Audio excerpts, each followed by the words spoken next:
Mark Jacob. I'm one of the lead developers for WordPress. Yes.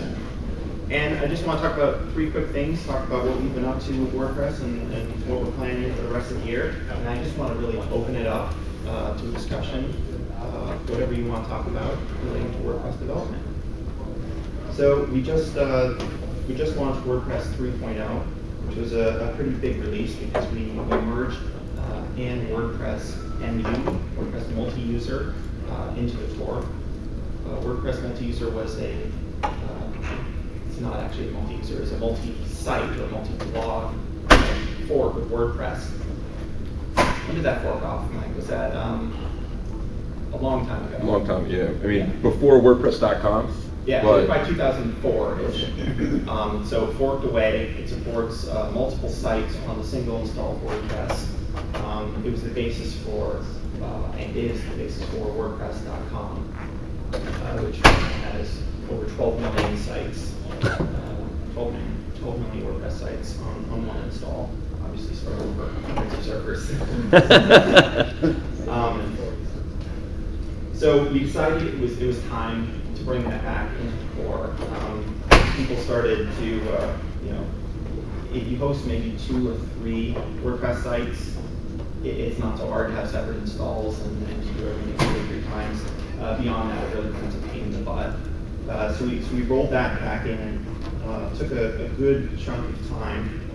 But we decided we weren't going to change too much in the UI, and that we were mostly going to focus on just getting them combined.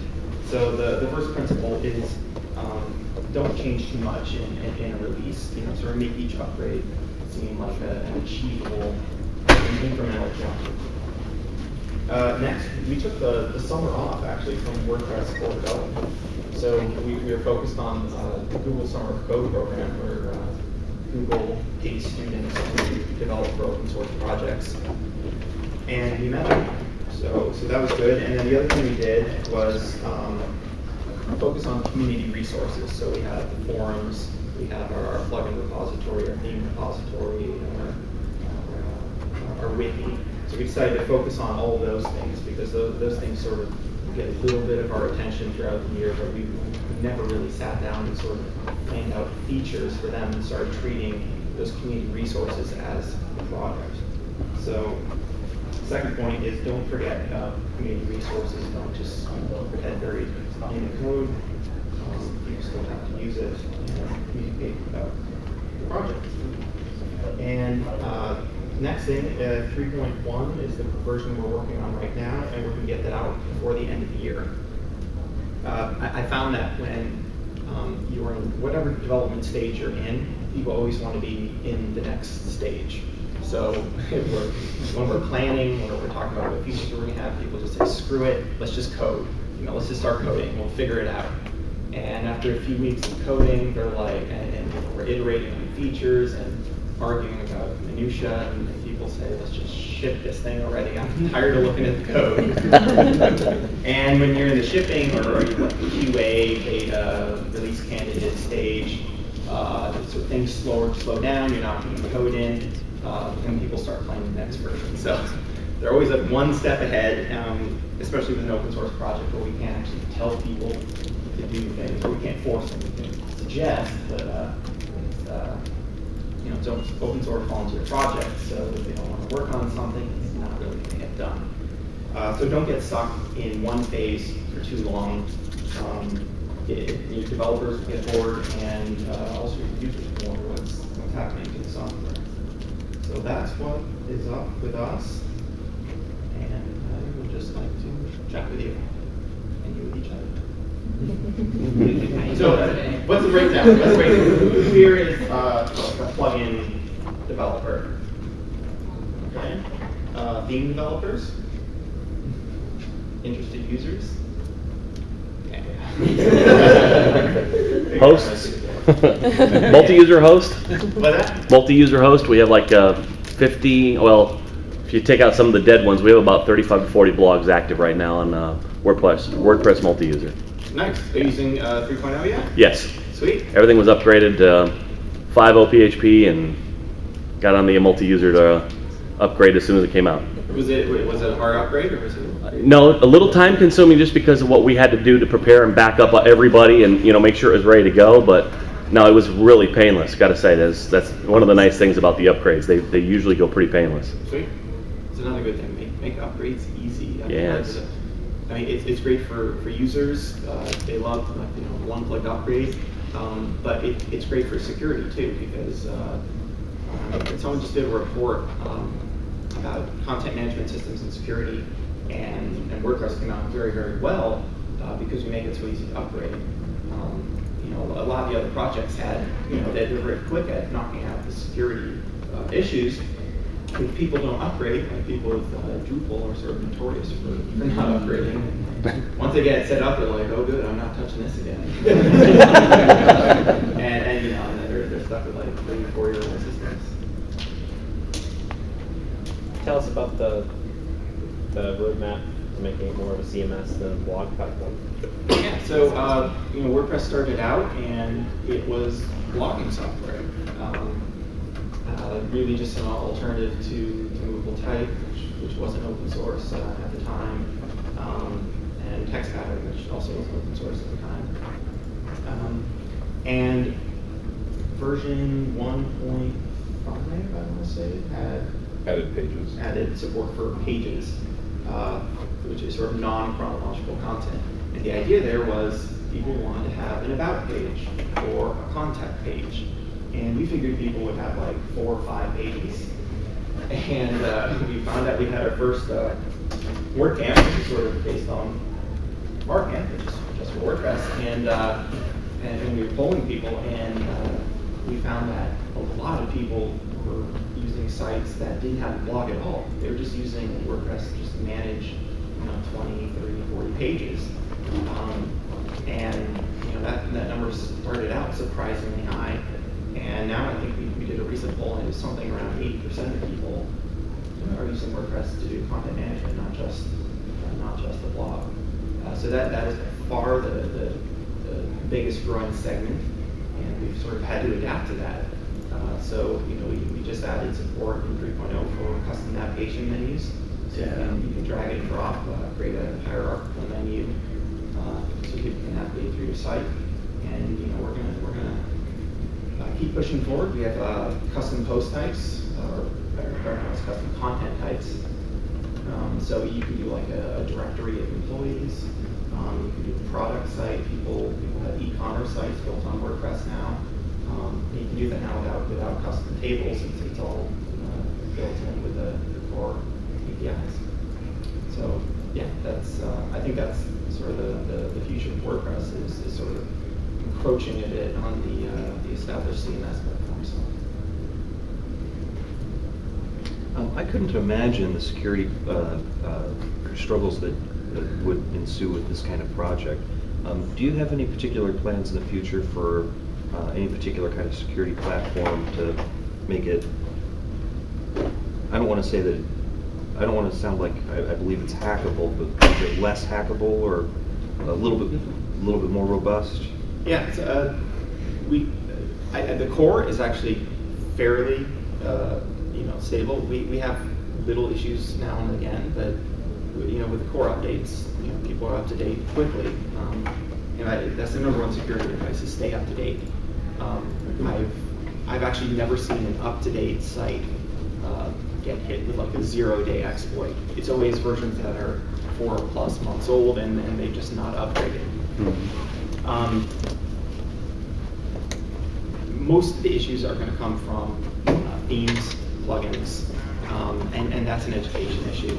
So I give talks on WordPress security. We're working on a developer's handbook that's going to be for like theme plugin developers to show them how to do that. And we've simplified the security APIs, so now all the sanitization functions are all sort of named similarly, so we can sort of predict what it's going to be based on the context. It sort of just requires education.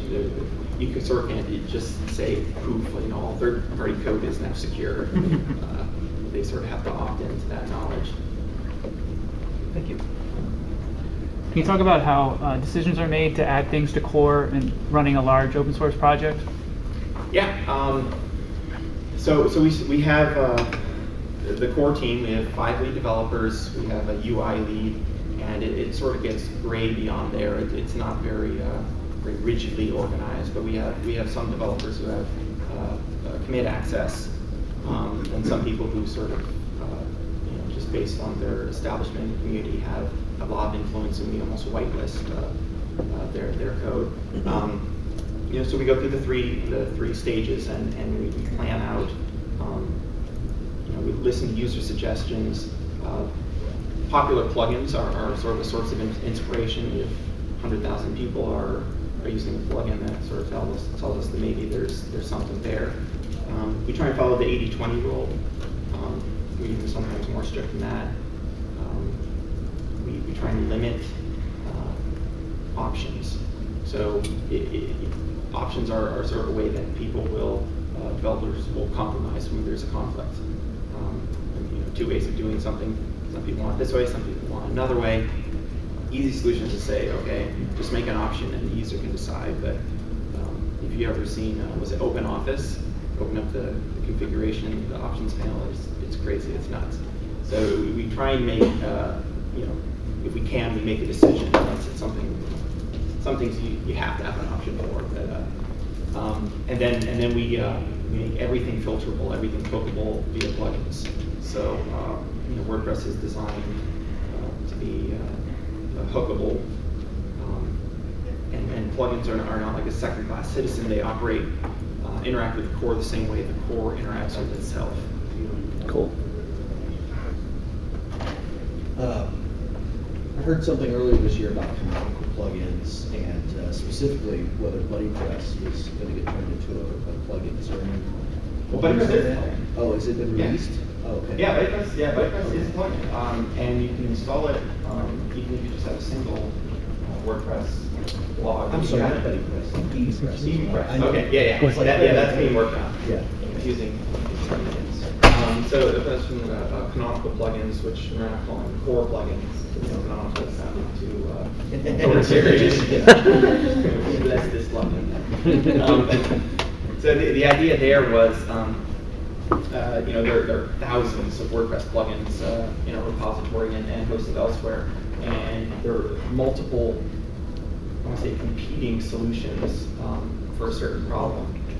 But it's sort of a weird competition because they're generally open source GPL, free to download, and the competition is not based on profit or sometimes not even features. It's just that one guy wanted to do something this way, one guy wanted to do something. It's more like ego-based competition. We wanted to make plugins, especially plugins for really popular use cases, a little bit more collaborative, like WordPress itself, and get plugins where multiple people are contributing. They're going to be more secure. They're going to be more hookable and expandable. And so the idea was we would have plugins that we would designate as core plugins. We give resources so that people can collaborate on those and have that for common use cases. So we're still sort of working out the details on that because we don't want to say here are the core plugins and everything else is horrible. You shouldn't use it because it's not like that. It's more that this is better supported and is going to be maintained in the future. So we're still trying to figure out how to integrate that into core and into the plugin repository. BuddyPress, that's going to happen for sure. If someone, there's a team I believe right now working on having BuddyPress, which is sort of WordPress-inspired forum software that integrates with the user system. Have that be done as a plugin, whereas before you had to install it separately and do a bunch of config stuff. You can just do one-click install and get a form. It's pretty powerful. So and it's also sort of founded as a standalone project. So we think it may do better by sort of explicitly tying it to WordPress. Is it still part of? He mentioned BuddyPress. At one point, wasn't BBPress kind of integrated into BuddyPress, and it was an element that you could add in? 'Cause It is. You, So yeah, you still can kind of do that. We install BuddyPress, which is like a social layer plugin. I'm calling it plugin is derogatory. It's a full project by itself, but it's implemented as a plugin, and it has it has a BBPress one plugin installed there, and some of the people who did that are working on making BBPress. Making it, separating it out from BuddyPress. With PodPress and Blueberry's PowerPress and some of these others, they have set up unique RSS feeds and addresses. Is that going to be addressed in future versions, maybe, for broadcasting content? Well, I mean, WordPress creates a feed for just about any archive view you have. Right. So, I mean, one way to do it is you set up a certain category or a tag, and if you just add /feed to the end of any category or tag, that creates an RSS that's a feed for that. Yeah. So you can do a simple solution. Yeah, you can do like example.com/author/Mark/feed. Right. Or /feed/Adam, and you can even get in different formats. We're looking to address, specific file types, like if it was feed posted to iTunes, for example, they want it in MP4 format, or another one might be in a WMV for a Windows. So now we're talking, attaching cross platforms, right? Cross encoding, I Yeah. don't think. That's not easy, right? Yeah, I did. Okay. That's So fine. plugin developers, come see me at the end. Yeah. So my favorite response is, that's a great feature idea. It would make a great plugin. Right. Thanks.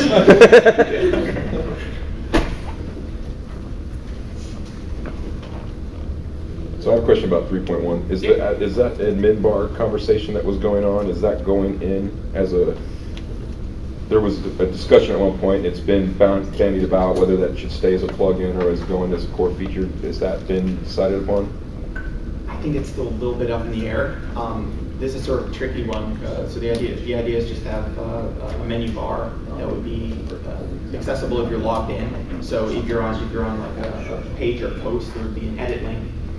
Sort of following Fit's law, actually. It's have it right there, the copy. Instead of having it be based on the theme, inserting at a certain place. It's different with each theme. Some don't do it. Easy access to the back end if you're commenting, you want to write new posts.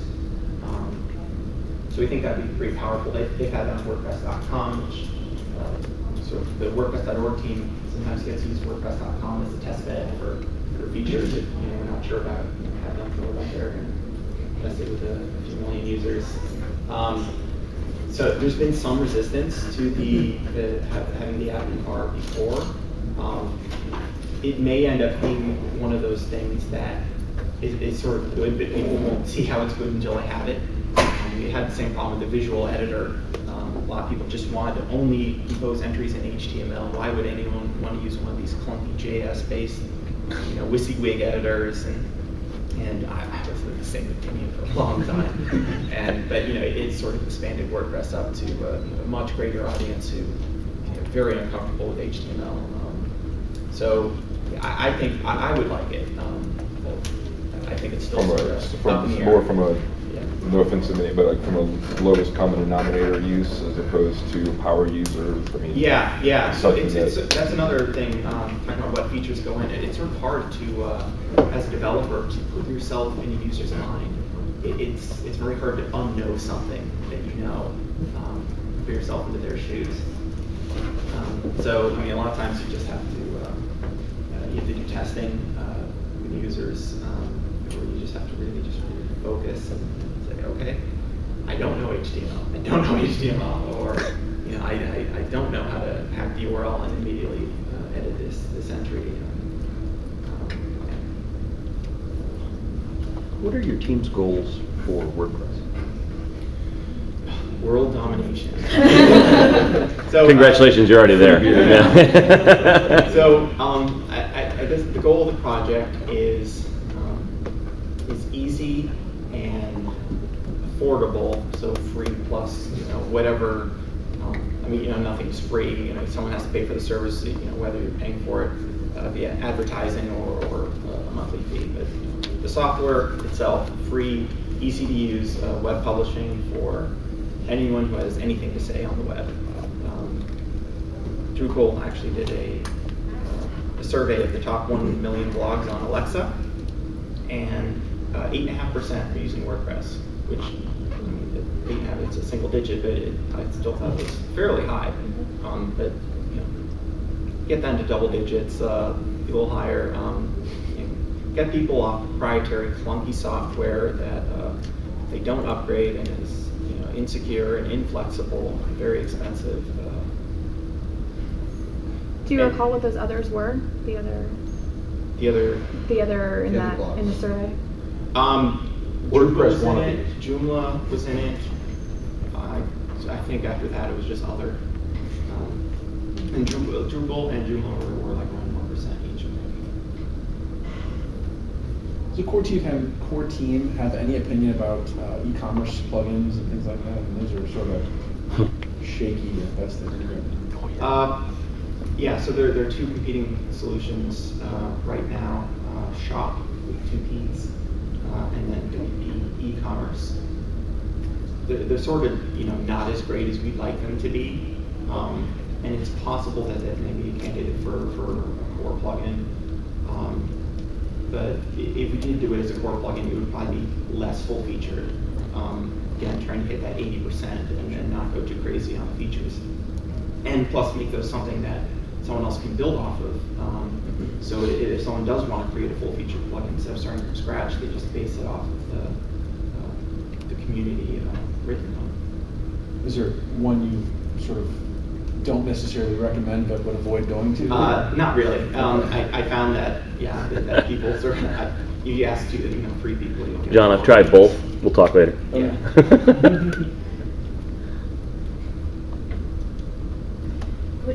What's the first feeling on the movement of it moving away from the blogging platform? Because I work a lot. We do a ton of CMS integration with it. I mean, like 34 sites a year, and then I also do a ton of blog design with it. And the bloggers are starting to get angry with all these features that they're not ever going to touch or need or use. It's cluttering up their admin. And then my content management users are like, well, what is this post? I don't need to see this. Right. So, I mean, we're never going to get rid of posts, and chronological updated content is always going to be pertinent. Excuse me. I mean, one way to manage that is through permissions. You can sort of update the roles so that if you can't do something in WordPress, you won't see the menu for it.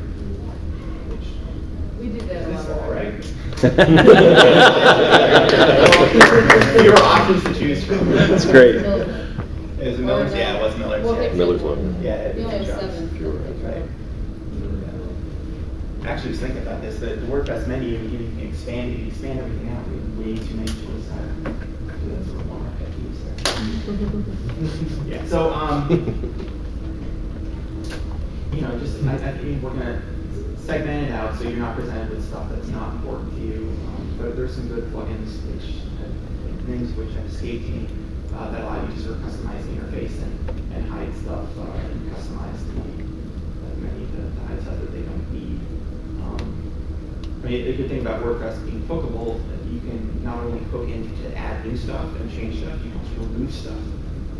Because a lot of the WordPress core functionality is just hooked in the way a plugin would. Deregister it or remove it from the menu. It's strong.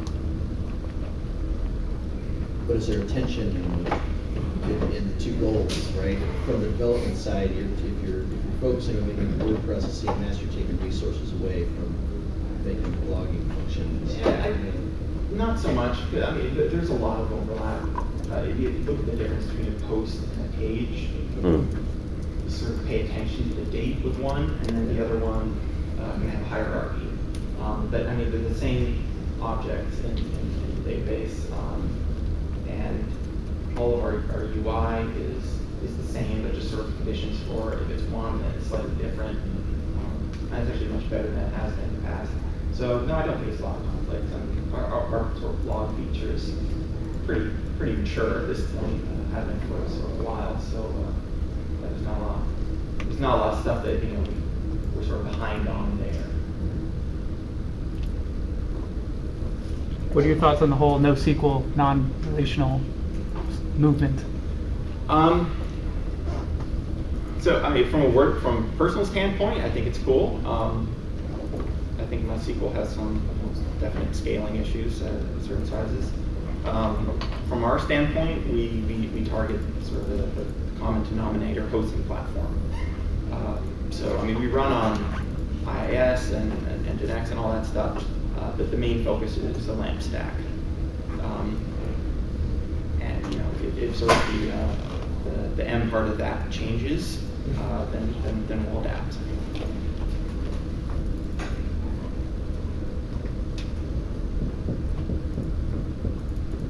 What really tweaks you about the community? What could we as a community do differently than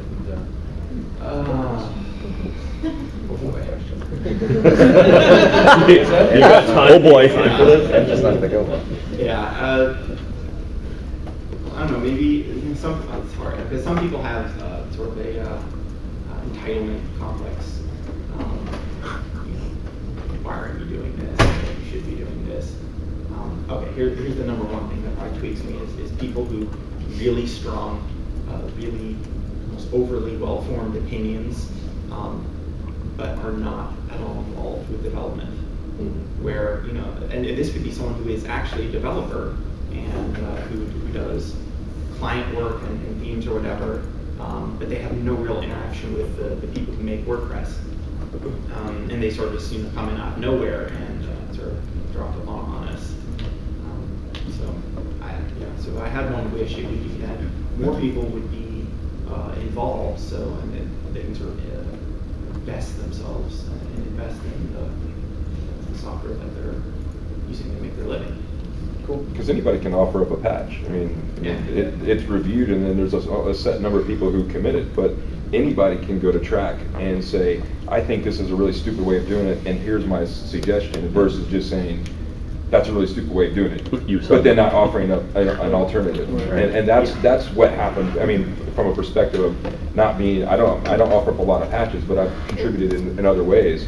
But that's one thing that I do see, and I think is probably, I mean, put your code where your mouth is, or put your energy into the community in another way. If you can't code, do something else. You're productive. Great for UI people and for people who do technical documentation with working on handbook for developers and for users, so if you have skills in that area.